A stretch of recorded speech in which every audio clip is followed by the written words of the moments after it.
Welcome to Talking Health, the show dedicated to understanding, improving, and nurturing your health. When wrapping up the last week's episode, I promised to bring you the concluding part of that oral well-being. I apologize as that concluding part will not happen today, for a reason I will tell you later. In today's fast-paced world, you will agree with me that our mental well-being is just as important as our physical health, yet it's often neglected. So on Talking Health today, we'll dive deep into some issues that affect our minds. That is, from stress management and anxiety to relationships, mindfulness, and self-care.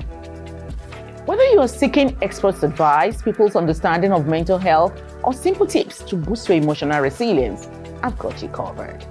So stay tuned and remember, your mind matters.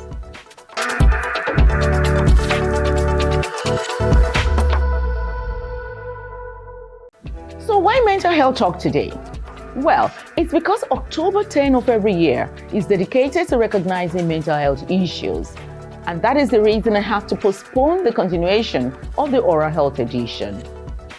This year's message on mental health is addressing both the employers and the employees. So sit back as I take this report on mental health.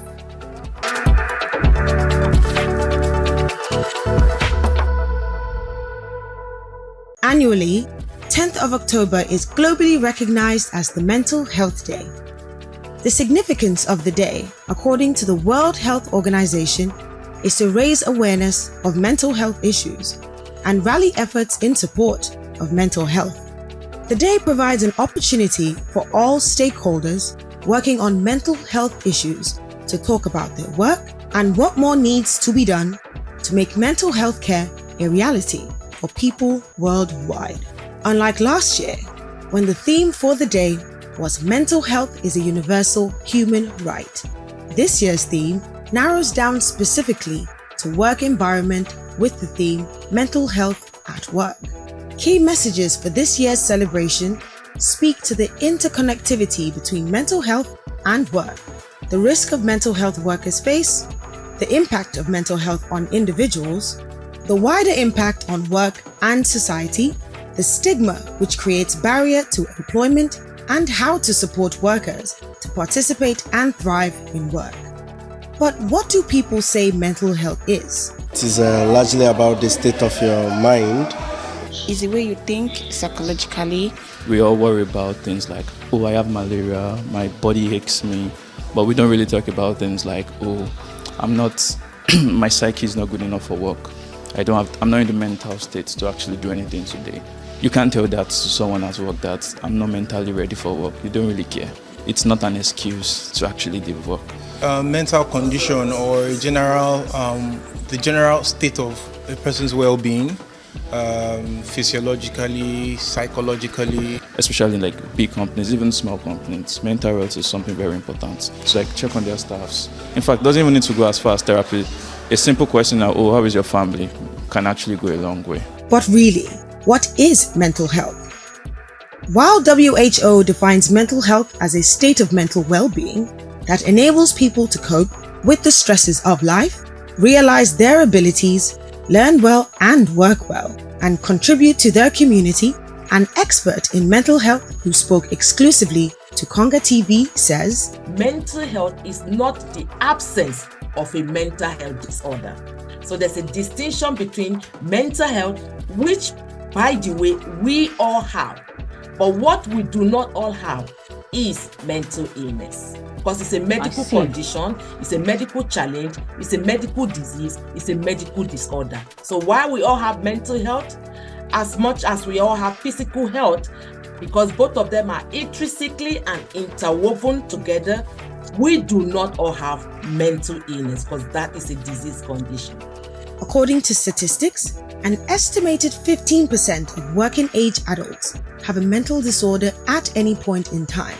And in 2022, WHO says 1 in every 8 individuals in the world has a mental disorder. What factors do you think contribute to mental disorder in workplaces, and how can such be mitigated? An employee with optimal mental health is someone who has respect for themselves, respects others, who engages very well with their colleagues, and who can manage the pressures that comes with our daily activities in the workplace. Now, unfortunately, we have employees who would complain about issues regarding to mental health, such as stress, anxiety, and headaches. So I would typically say that the pressures in doing the job is what contributes to mental health stress within the workspace. Now, as HR leaders, the onus is on us to ensure that we create a safe haven for people so that they feel comfortable working in the environment. So we can do things like train staff on how to manage their workload, such as how to work under pressure, how to prioritize tasks, how to manage their time. These are things that can help in managing your mental health. As an HR professional, how do you think mental disorder in workplaces can be recognized, and how can stigmatization be controlled? I think in a workplace, there should be open communication. People need to know that they can be heard. There need to be policies that will enable people to know that they can talk about these things, either with their line managers, with the human resource department, and that this is not something that should be hidden. Another thing I think workplaces need to do is to create awareness. When people are aware of something, it helps to reduce the ability for it to be seen as a stigma. So open communication, awareness and trainings, wellness programs as well are some of the things I think can be used to, remove stigma on things like mental health. There are different types of mental disorders, and these include anxiety disorder, depression, bipolar disorder, post-traumatic stress disorder, schizophrenia, eating disorder, disruptive behavior or dissocial disorder, neurodevelopment disorder. Different factors contribute to either protect or undermine mental health, and people who are exposed to poverty, violence, disability, and inequality are at a higher risk.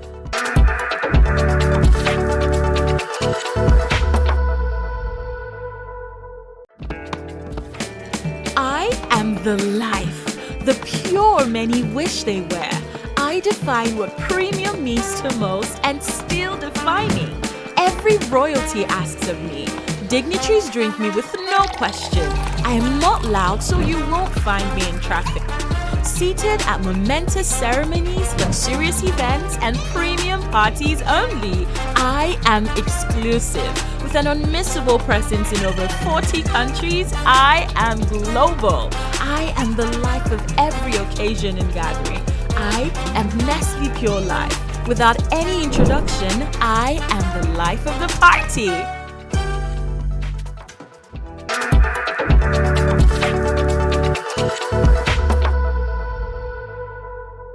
Thanks for staying tuned. Don't forget that today's subject of focus is mental health. So let's join Dr. Maimuna Kadiri, popularly called the Celebrity Shrink, as she takes us through a few more details. Dr. Kadiri is a multiple award-winning and a decorated mental health physician, an advocate and coach with almost 20 years experience. How do you think our workplaces can better support mental health needs, of the employees? Is there any onus on workplaces or employers to secure the mental health of the employees? So in the workplace, it's very important because I would say 2/3 of our waking hours, we spend it in the workplace. So out of the 24 hours, if you sleep for 6 hours, it means that the remaining 18 hours, 2/3 of that, you are spending it in the workplace. So your work environment has to be enabling enough. Your work environment has to be healthy enough. Your work environment has to have the right climate for you to not only survive, but thrive and flourish. So the workplaces, they must make sure that there's access to mental health resources, which could be online, which could be hard copy, which could be, a website where they can access. Then, of course, they should make sure that there is an enabling environment that people can express themselves. Policies that can encourage people to speak up and speak out without judging them, without making them feel as if, no, we need to sack this person right now because this person is dealing with depression. Why did you sack the person that is dealing with hypertension or diabetes? Why are you asking that person, have you seen your cardiologist? Are you taking your medications? But this person that is expressing herself that she's having to say, this one is a real mad person. We cannot tolerate this person in the workplace. Perhaps they're afraid. Perhaps the employer is afraid that it could hurt. It shouldn't be. Like I said, myth is a myth that somebody will be violent. The person that is hypertensive or even somebody that doesn't even have any medical condition can be as violent as any other person. So no, that is not it. They are not, people with mental illness are not more violent than the ordinary normal person. Okay. Normalcy is subjective. Then of course, one very key thing I want every organization to have. Right now we have over 23 organizations under our belt is Employees Assistance Program. What that does for your organization is that it creates a safe space where your employees can come speak up and speak out, that is confidential, that is free from criticism and is free from judgment. So people, when they access that care, they are able to get the right treatment, and it's a 24-hour service. It doesn't have to, the clinical psychologists do not have to domicile within your organization.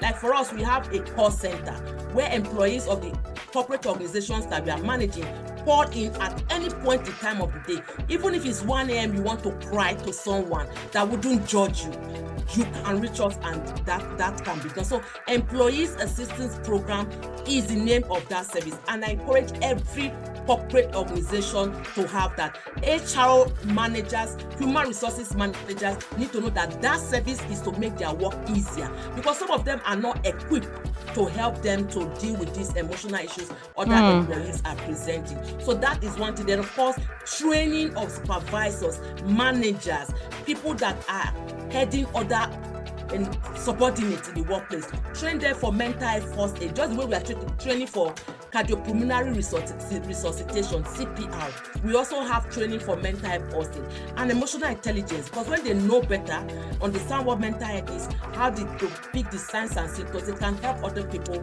of course, in the workplace. These are some of the basic things every work environment should have now to enable and to help their employees to flourish and thrive. And what does it give to the owners of the business, whether government or private? Profitability, because when your employees are healthy, happy, and productive, profitability will increase. As a neuropsychiatrist, tell us, what are the stages of mental illness? Because I know it just doesn't start and people just enter the street naked. There must have been stages, and I'm sure as a professional, each stage must have a name or what to watch out for in each stage. Please, can you enlighten us on that?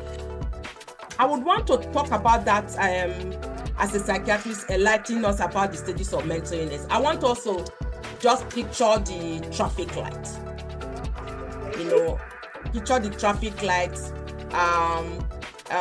It starts with which color? That's the first color. That's yellow, orange, red, so green, right? So if it's mental health awareness is a continuum, starting from you being healthy. So you being healthy is the first place. So before you become unhealthy, you have to know that you are healthy, and that means you are in the green circle. And what is green? Green is earth, green is healthy. And then by the time it moves to yellow, it means that you are reacting. What are you reacting to? What is that thing that's happening to you? That is it your environment? Is it the people around you? That is one thing you also have to look into. So yellow on that spectrum means you are reacting. The next phase is orange. Orange means that it has started affecting you. You feel you're already having those signs and symptoms I talked about earlier on. Changing mood, changing appetite, changing sleeping pattern, loss of interest in things that are already, things you ordinarily love, being withdrawn. Those are the things. So from green to yellow to orange, and the last stage is red. When you start blinking that red, it means you are ill, and it means you need to seek for help. It means at that point in time, you need to go get help. It means you have to find professionals to talk to. But first, you can start with trusted family members, colleagues, and people around you. And then, of course, if you know that you need a better, safe space to express yourself and seek for more professional help, then you go for help. So start with green, being healthy, to yellow, reacting, to orange, feeling injured and symptoms start presenting, and red when you fall. So it's that spectrum that we're talking about. So for mild, moderate, or even severe. So mild cases, when you are not ill, it could be mild, it could be moderate, it could be the severe form.